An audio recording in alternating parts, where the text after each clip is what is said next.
Hey guys, this is Christian, the better and other half of RaftelTCG.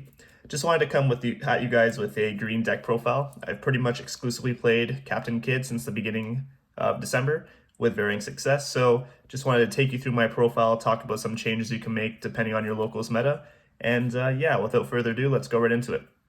So I'm going to start off with 4 copies of one of the searchers, Momo. He is the worst of the 2 searchers, but I still think he's right to play at 4. I see people playing him at 3 just because of a lower Wano count in the deck, but I do think it's important to remember that he counters for 1 and he can search himself. So he's never kind of something that bad unless you whiff, but I have kind of made a higher Wano count in my deck to combat that.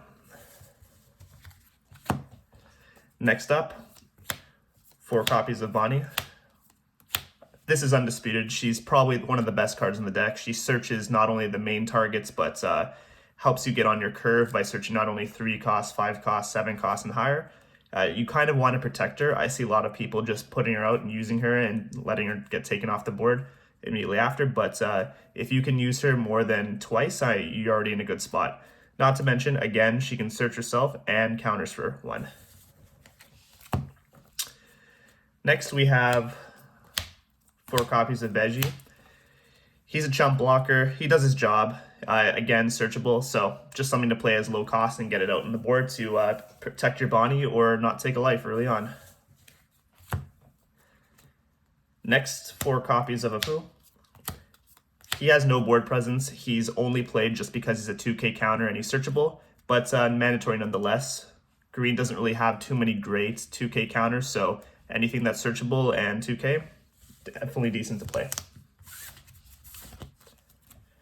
Then 4 copies of Nekomamushi.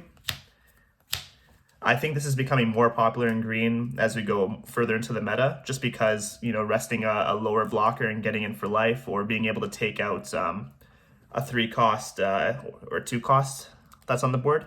Typically, it's good against red when they have the Nico, because typically Nico will kind of destroy most of our blockers and searchers.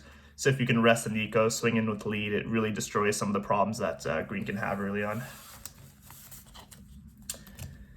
Then 4 copies of Killer. Typically, I don't have the extra Dawn to attach to him, but if I can get him set up with a Dawn and he's not able to be popped by a Who's Who or a Nico, he's pretty good at, you know, replacing himself for the cost of a Dawn and just another chump blocker, so great to have in the deck. Next up, 4 copies of Okiku. I think this is also mandatory. Okiku is one of the best cards in the deck. Although she doesn't counter, she has a great stat line, 5k at 3 cost. Attaching a Dawn lets me rest any 5 cost or lower. It gets rid of any 5 cost blockers like Queen or Boa. In the mirror match, she's really good against Basil. She just really deals with a lot of problems, and a searchable card like her, really great to get on the board early on. It starts dealing with some of what the opponent might have. Next, 4 copies of Izo. She's also mainly in the deck just because she's a 2K counter that's searchable, but she has a little bit of a better effect than Apu. She can rest a 4 cost or less. Quite often, I'll do a late game play where I can play her, bounce her back to hand with loss, so I can have a 2K counter in hand while also be able to rest. Kind of serves the same purpose as Nekomamushi. So yeah, searchable and 2K. Then 2 copies of Killer.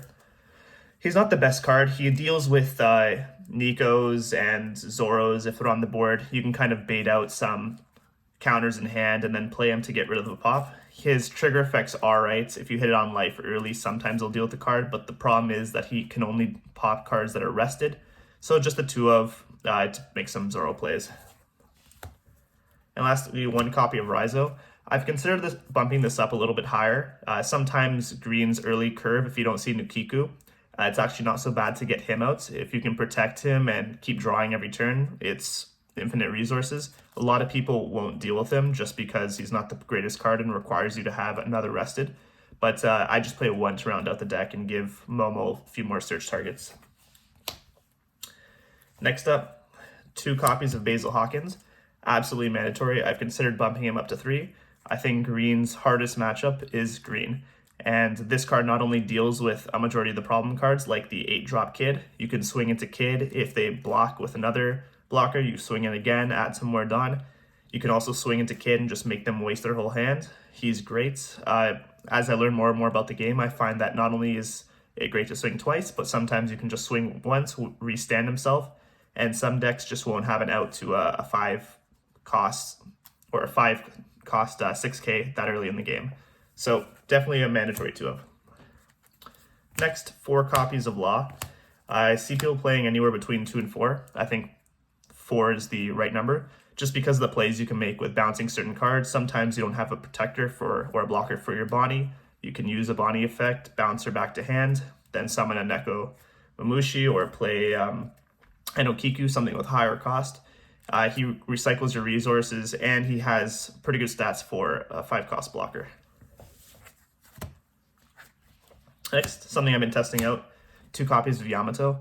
She's kind of the reason I'm playing the Neko Mamushi as well. If I can drop her on the board early on and then start resting blockers, I can attach a bunch of Dawn to her, and my opponent either has to counter out or risk taking a bunch of damage that's just going to go straight to the trash.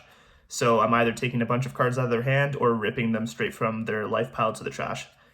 She counters for 1 as well, so it's not the worst if I see her and I don't have an opportunity to play her, but just something to test out at 2. Next, 2 copies of the 7-drop kit. I've considered bumping it up to 3. I think this kit is great. Being able to restand itself and swing for usually 8k every turn is pretty sizable. Most decks, other than maybe blue with Mihawk, don't have a really great out for this.